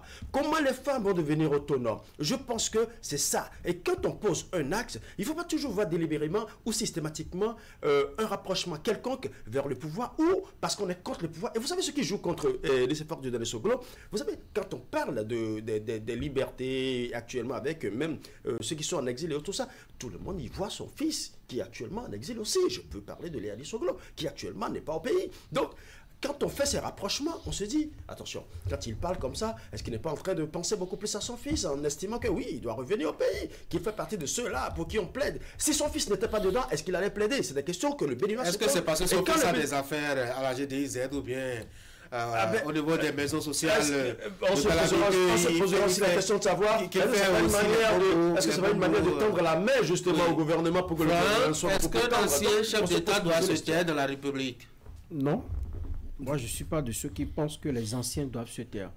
Dans tous les domaines, j'ai échangé avec un douanier de la presse l'autre jour. Je lui ai dit, douanier, qu'est-ce que vous devenez après votre retraite? Il m'a dit, non, je suis là, j'observe, parfois je vous suis à la télé, parfois je vais au village, je reviens. Je dis, mais pour tous ceux qui ont eu à exercer des fonctions données dans tous les secteurs, On devait mettre en place une politique pour assurer la relève, pour former les jeunes aujourd'hui. Donc, tout ce que Nicéphore Dieudonné Soglo fait, moi je pense que c'est une école, Nicéphore Soglo, c'est une école Boniyaï, c'est une école paix à leurs âmes, tous ceux qui nous ont déjà quittés. Mais pendant qu'ils sont là, je pense qu'il faut leur donner l'opportunité de pouvoir s'exprimer sur les grands dossiers de la nation. Pas au point de faire de l'ombrage à celui qui est dans l'activité, pas au point de lui créer des soucis, de lui créer des difficultés de gestion. Si ça peut améliorer, si les problématiques que ces anciens présidents soulèvent souvent dans leur intervention, dans leur sortie, si ça peut améliorer et nous permettre de consolider notre vivre ensemble, c'est tant mieux. Si on crée des soucis, si Nicéphore Dieudonné Soglo donne une interview qui fait réfléchir toute la nuit Patrice Talon et que le lendemain, arrivé au palais de la présidence, il doit signer un papier pour aller dans le sens qu'il veut, qui améliore un peu la situation décriée, moi, c'est tant mieux. Et donc, je dis, il ne doit pas se taire, mais ça doit se faire également dans la mesure. Comment on va faire? Il prend son téléphone? Non, dans la mesure, c'est comme ce que Eric a dit, conseiller dans le secret. On ne doit pas également non plus tout dire au point d'achoper maintenant les têtes, au point de créer des divisions, ainsi de suite. Leurs propos doivent nous amener à avancer forcément. Le problème n'est pas les prises de parole de ces anciens chefs d'État, mais en termes de répercussions, ce que ça crée au niveau de l'opinion. Vous avez vu tout ce que Lurich a fait comme déduction. Est-ce que c'est parce que son fils est en exil? Est-ce que c'est parce que son fils est en difficulté? Qu'à un moment donné, il tient ses propos pour pouvoir créer une brèche, une ouverture? Voilà autant de déductions possibles que les citoyens sont amenés à faire juste parce que l'homme a parlé. Peut-être que Nicéphore Soglo, il a fait de bonne foi. Il a fait en tant qu'homme de culture, qui a envie même, dans sa retraite, de circuler à Cotonou et d'apprécier, n'est-ce pas, ce qui se fait. Parce que, qu'on le veuille ou non, nous restons humains et on peut se satisfaire de quelque chose comme on peut être déçu de quelque chose et l'exprimer, justement.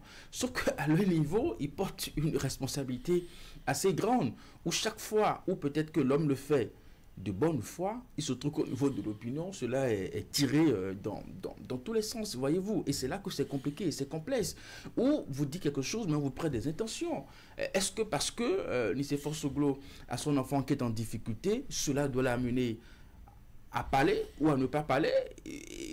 Voilà un peu ce que ça crée comme répercussion. Et c'est en cela que, quand on a géré les affaires, et comme ils l'ont fait par le passé, et pour lequel nous les saluons, ils connaissent un peu les réalités du pouvoir et comment ça se passe. Je pense que ce n'est pas les voies et moyens de faire savoir à celui qui est en exercice qui manque, justement. Je ne suis pas en train de voir un Patrice Talon refuser de recevoir peut-être Nicéphore Soglo chez lui, ou je ne sais où, à l'audience, pour que les deux puissent se changer en tête à tête, n'est-ce pas? Pour que, à l'occasion de ces rencontres, les deux hommes puissent se dire certaines choses, voyez-vous. C'est possible aussi. Donc, c'est à ce niveau, n'est-ce pas, que moi je pense que le travail doit pouvoir se faire et éviter ces polémiques inutiles qui se créent à chaque fois que ces personnalités prennent la parole d'une façon ou d'une autre, où on essaie toujours de les catégoriser, on essaie toujours de les mettre dans une balance, de les rapprocher de ceci ou de les mettre à distance de ceci. Vous savez, Donald Trump gouverne depuis quelques mois, il prend des décisions les plus renversantes à la tête des États-Unis. Je ne suis pas encore tombé sur des éléments d'un Obama ou d'un Biden, en tout cas, en termes de critique ou d'observation de ce qui est de ce que Donald Trump est en train de faire. Mais pourtant, aux États-Unis, vous avez 3 à 4 anciens présidents, ou peut-être 3, et qui sont là, et bon, l'Amérique continue.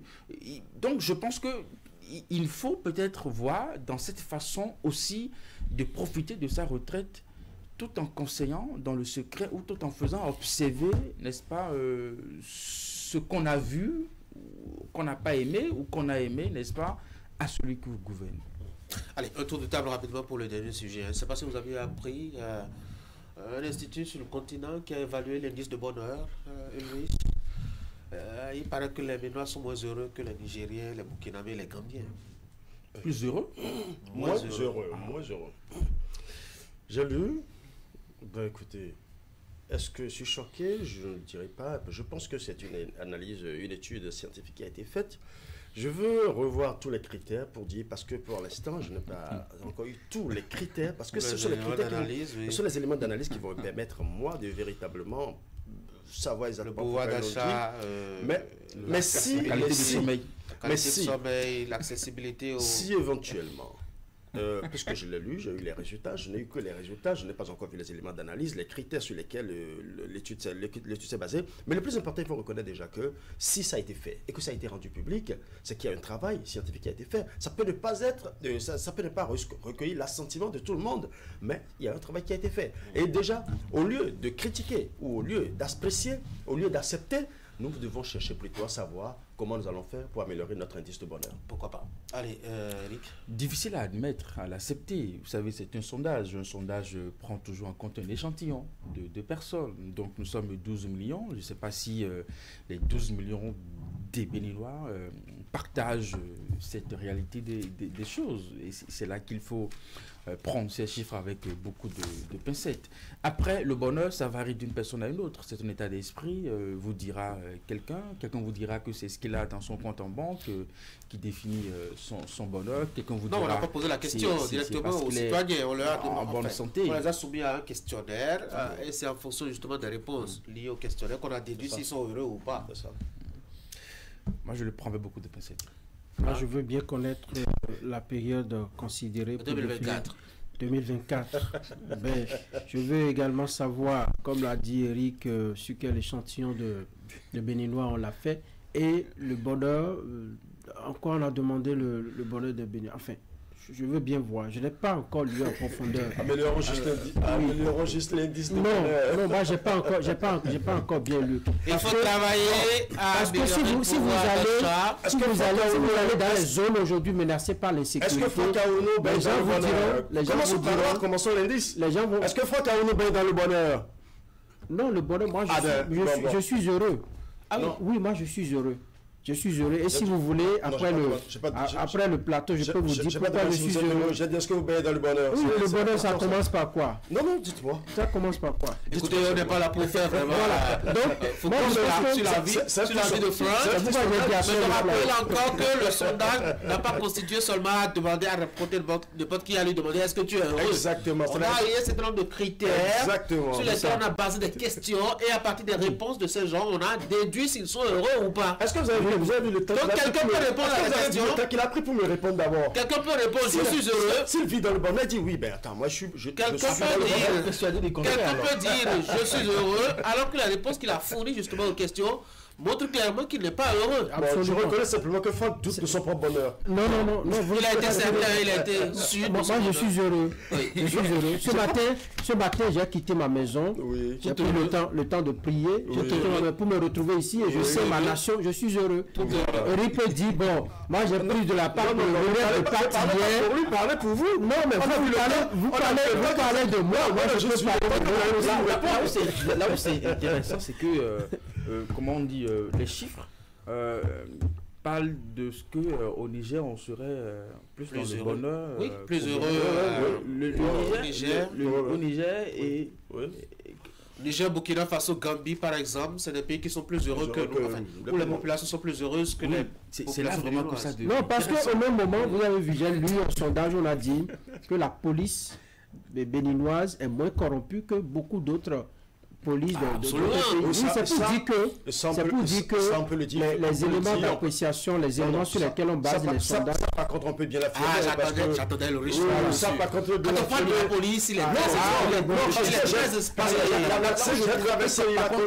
j'ai traversé, ça me craquait, j'ai traversé à Flao, mais j'ai vu ce qu'on m'a fait subir. J'ai traversé aussi la frontière de Noé, j'ai vu ce qu'on m'a fait subir. Et quand je reviens dans mon pays, je vois aussi comment ça se passe. Et quand les étrangers viennent, ils le disent vertement. Peut-être parce que vous êtes béninois. Non, je dis quand les étrangers viennent, ils le disent vertement, ils le disent clairement. Donc vous comprenez déjà, donc, il y a ce travail-là qui se fait. Non, honnêtement, je pense qu'il il faut aller vérifier ces chiffres au niveau de chaque citoyen. Mais après, cette comparaison qui est faite entre le Bénin et le Niger, je ne sais pas si entre-temps, au Niger... Pourquoi ça vous déçoit? Je m'interroge. Pourquoi ça vous déçoit? Non, c'est pas ça. Juste que je m'interroge. Et la question que je me pose, c'est que, vous savez, au plan mondial, le Niger est considéré comme l'un des pays les plus pauvres dans le classement. Voilà. La pauvreté n'est pas des 10 oui, c'est la question que je me pose. C'est pas que je suis choqué. Oui. Donc, c'est la raison pour laquelle il faut chercher les critères d'abord. Je suis en train de faire juste une comparaison entre ce chiffre à l'échelle mondiale des pays les plus pauvres, n'est-ce pas, et le résultat de ce qu'on serait plus en bonheur au Niger plutôt que le Bénin. Mais après, le bonheur, c'est dans les détails, c'est beaucoup de choses. Peut-être qu'au Niger, on a plus... Je vous l'avais dit. Je vous l'avais dit. Les gars, merci beaucoup. Passez une excellente journée. Il n'est pas convaincu de son propre bonheur. Et prenez soin de vous, que vous soyez heureux ou pas. En tout cas, prenez soin de vous. Mesdames et messieurs, c'est la fin d'Actu Matin. Merci d'avoir été là. Je vous rappelle que Boukari a concocté un résumé des faits de l'actualité ces 7 derniers jours au Bénin pour vous. Vous allez le suivre son résumé donc.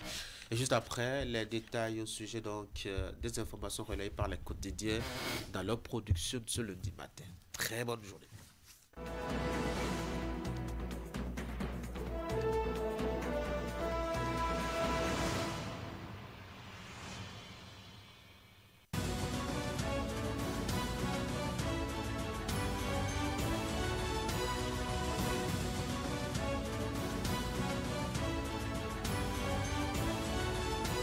Bonjour à toutes et à tous. L'événement précis rapporte qu'invité de l'émission Zone Franche de Canal 3 Bénin ce dimanche 30 mars 2025, Janvier Yarouédéou a fait de graves révélations sur la gouvernance de l'ex-président Yayi Boni, évoquant notamment le projet énergétique de Maria Gleta. Le coordonnateur du Collège des ministres conseillers a expliqué que les 8 turbines à gaz LN 1500 acquises étaient en réalité des moteurs de vieux avions militaires utilisés lors de plusieurs guerres. Selon lui, ces équipements, dont le coût annoncé est de 45 milliards, valent réellement 600 millions de francs CFA l'unité. Plus loin, Janvier Yarouédéou loue l'efficacité de la gouvernance Talon en mettant en exergue la performance réalisée par le successeur de Yayi Boni dans le secteur de l'accès à l'eau potable. De son côté, le matinal annonce une future exemption mutuelle de visa entre le Bénin et la Guinée équatoriale. Les ministres des Affaires étrangères des deux pays ont convenu d'en explorer les pistes lors d'un entretien téléphonique vendredi 28 mars 2025, précise le Canard. C'est bientôt une réalité, s'enthousiasme le Soleil Bénin Info, qui confirme ainsi l'information. En attendant la réalisation effective de ce projet, la bravoure, la discipline et le mérite des forces armées béninoises engagées dans l'opération Mirador sont reconnus. 19 officiers ont été décorés de la médaille de la Défense nationale, échelon argent des voiles fraternité. Le quotidien précise que la cérémonie de récompense s'est tenue au camp militaire Séropéra de Parakou sous la présidence du chef d'état-major général des forces armées béninoises. À l'instar des autres couches de la société, les militaires ont célébré le Ramadan ce dimanche 30 mars 2025. Le Soleil Bénin Info nous informe que la communauté musulmane a prié notamment pour la paix au Bénin. Ils ont confié le chef de l'État Patrice Talon à Allah afin qu'il assiste dans sa noble mission à la tête du pays. À Porto Novo, cette célébration a offert aux fidèles musulmans l'occasion de s'unir autour du nouvel imam central de la ville, rapporte Nord-Sud Quotidien. C'est grâce à l'intervention du président Patrice Talon, auréolé de la volonté manifeste du maire Charlemagne Nyankoti de restaurer la paix dans la ville, que les divergences ont été aplanies et un climat d'unité rétabli, indique le journal. Mesdames et messieurs, dans le secteur commercial, une révolution marquante commence le 31 décembre 2025. En effet, le matinal rapporte qu'à cette date s'ouvrira au public le marché de gros d'Akasato. L'annonce est faite par le ministre de l'Industrie et du Commerce lors d'une émission de présentation de bilan sur la télévision nationale. Pour le quotidien, cette inauguration scellera le sort du marché d'Antopa. Terminons par le potentiel qui nous révèle qu'un coup de filet du commissariat de Godomé dans la commune d'Abomey-Calavi a permis l'arrestation de 3 voleurs de motos et la saisie de leur butin. Fin de la revue de presse de ce lundi 31 mars 2025.